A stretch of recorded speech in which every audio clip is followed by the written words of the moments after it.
If you are someone who has been waiting for the perfect travel buddy, or any travel buddy, honestly, to go on a trip with, like you have dream trips planned that you haven't gone on specifically because you're waiting for someone to go with, I would like us to do an honest evaluation real quick. An honest evaluation that I had to do for myself, to be honest, um, on whether it's a legitimate reason or whether it's just a little bit of cope.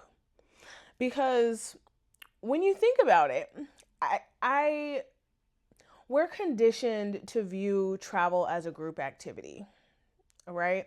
When you look on the TikTok ads, the TV ads, even the ads that I get here on YouTube sometimes, it's very rarely just one woman venturing off by herself just because she wanted to see someplace. It's very rarely just one man that, hey, I just wanted to go to Spain, and he just went to Spain by himself. There are a couple of media examples. I think Eat Pray Love is probably one of the I don't want to say prolific, but one of the ones that comes to your mind immediately, right?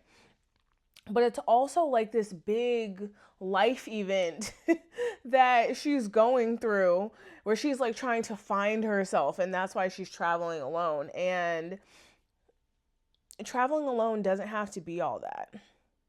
I think there are a lot of reasons why feeling like you have to go with someone feels legitimate, right? We're conditioned to think of travel as a group activity. So it's like we're traveling as a family. We're going on a family road trip. We're going on a girls trip. It's a bachelorette thing. It's the boys are gonna go on a trip together to this place, but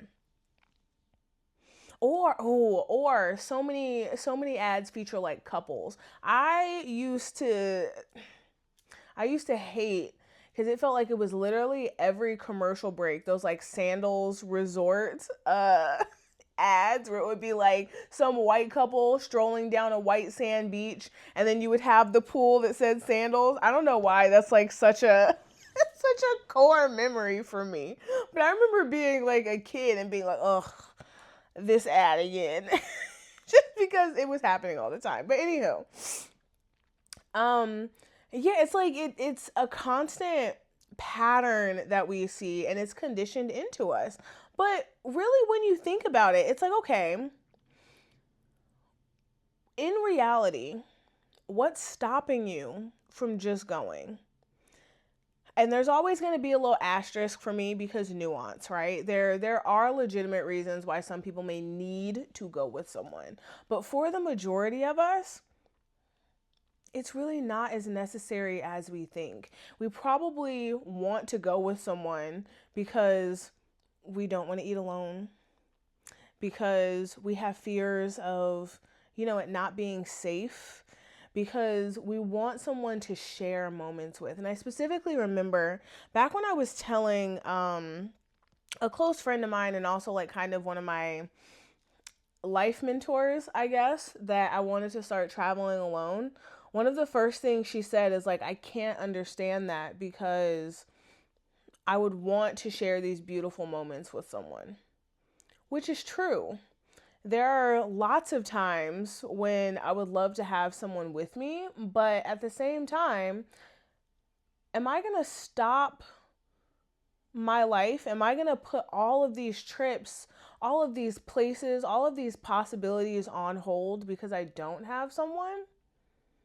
And I think that's kind of the thought process that we have to think of, is the cost of not just biting the bullet and doing it.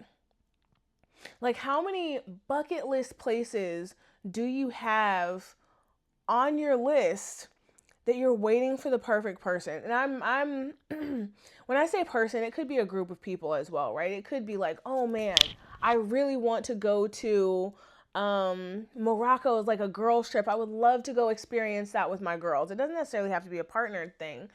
But like, for example, for myself, I always said that I wanted my honeymoon to be in the Maldives and in Sri Lanka, like week in the Maldives. I probably wouldn't need a whole week, but just in my head, a week in the Maldives and a week in Sri Lanka, like relaxation and adventure, right? And the longer it went without me having that person to go with, it's like, I think I'm going to go to Sri Lanka.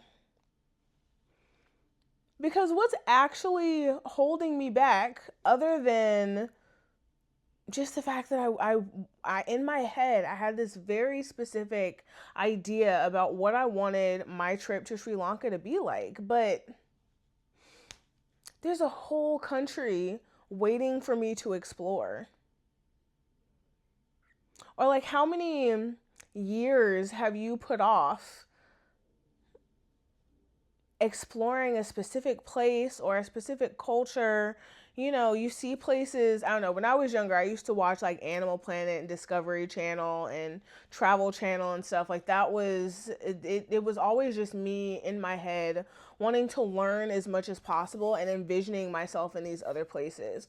And I hate now that I'm an adult, and it's better now that I am solo traveling now, but there were years where I put off not going to some of these places, not seeing certain things, because like, oh man, none of my friends want to go here. And there are a lot of reasons why you might not have a travel buddy for certain things. For me, sometimes it's budget, sometimes it's timing, sometimes it's flexibility, and sometimes it's just desire. People may not have the time to go, like they don't have the PTO. Sometimes it's budgeting preferences. You want to be on a shoestring budget and the other person wants to be luxury. Sometimes you want to be mid-budget and they're like, yo, I'm on a shoestring budget. Sometimes you're like, hey, I want to go to Costa Rica, and they're like, I'm not going to the jungle. Like, there are so many reasons. Even if you do technically have someone to go with, things just might not align.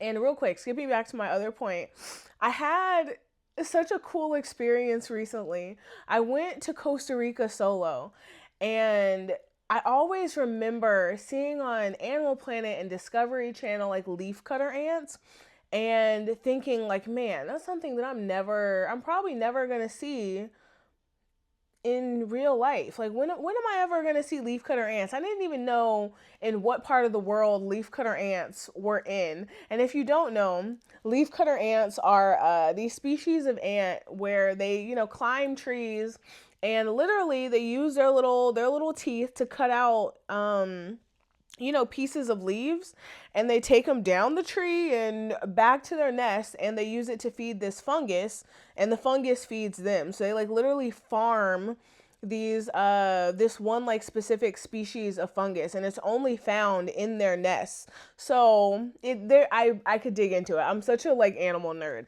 But anywho, I always had this idea that I was never going to be able to see them. And I ended up just spontaneously going on this trip to Costa Rica, which if you scroll down, you'll see the videos where I'm actually like recording in Costa Rica, because I was doing this daily video challenge while I was there. And I went on this excursion. It was like a kayaking trip down a river. We saw sloths, and I saw a toucan, and they were like monkeys swinging overhead. Such a cool experience. And on the way back, like there was a last little part of the trip where it was like a little mini hike, and I looked down, and I'm seeing all these like leaves moving like in a line. And I'm like, oh my gosh, I stopped our tour guide. I'm like, are these leafcutter ants? And he stops. He's like, yeah, we're going to see a bigger nest, up ahead. So we stop at this nest, and he shows us the leafcutter ants going into their nest, and then he shows us where they, after they feed the fungus, where they put their the dead leaves that had already been eaten and all this stuff. He told us about the different sized ants and all their different jobs that they have in the colony. It's one of those experiences where, like, who knows if I ever would have been able to go with a person, and I know I'm taking forever on this story, but who knows if I ever would have been able to go with somebody And I'm so happy I did. Like, I don't know why I'm getting emotional right now, but I'm so happy I did, because this is an experience that, like, I don't know. I think I kind of just put it in the back of my head. There are so many things, like when you're a kid, you're like, I would love to see this in person someday. And I don't know, maybe it's age, maybe it's the realization that you can't do everything in your lifetime. But it was such a cool experience. And I'm like sitting there on the verge of tears, as I am right now, which this is my first time talking about this. I I think it's just now hitting me. They're like, wow, I was able to see this thing that I never in my life thought I would be able to see. That's crazy. Oh my gosh. This is like so dumb. Me crying over like some ants in Costa Rica. But anywho, I just say that to underscore the fact that there are so many experiences that we can have, so many people we can meet, so many opportunities to learn something new about ourselves and the world, and we might be putting it off because we're waiting for another person when we really don't have to. We really don't have to, and especially I think as women being told that like the world is such a dangerous place, and it is. I want to make that clear. I'm not the type of person who's like, just go, just it doesn't matter, don't, whatever, throw caution to the wind. I am not that person. You'll hear me talk about calculated risk all day long here on this channel. But when it comes to something like this, still I hate that like damp feeling when your eyes start to water.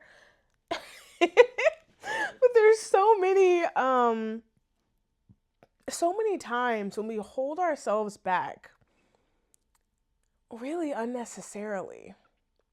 Really, really unnecessarily. And I just think I want to underscore like, how long are you personally going to wait to see this place, to experience this culture, to eat this food that you may have seen on a YouTube travel review channel or the food channel, whatever, Food Network?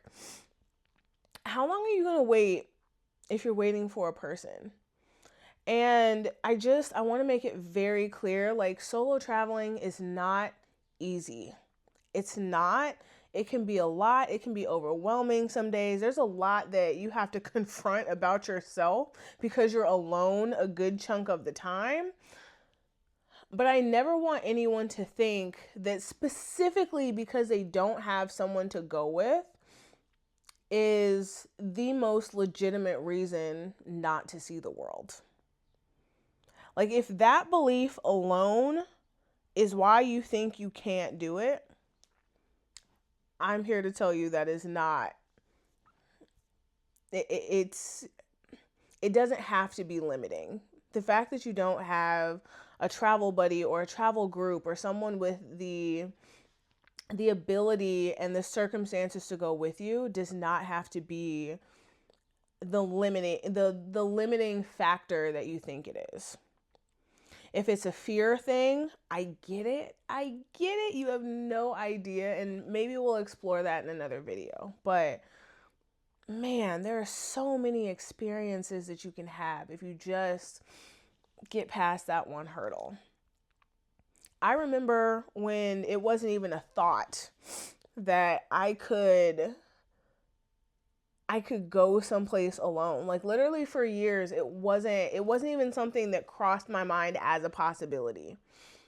And yeah, now I think about it, like how many experiences I've had that never would have happened, that quite literally never would have happened, or the experience would have been very different, because there have also been times when I've gone on trips and not enjoyed myself fully because of the fact that I was with people, and specifically probably with the specific people that I went with. But again, story for another day, or stories for another day. But yeah, like, these trips are not waiting for your friends and your family to get their lives together, for their circumstances to be perfect, for you know, your married friend's husband to, I don't want to say allow her to go, but you know what I mean. Like, people want to respect their mate's wishes and whatnot. You know, for their kids to grow up, for your sister to have the money to go with you, for all of these things. Like,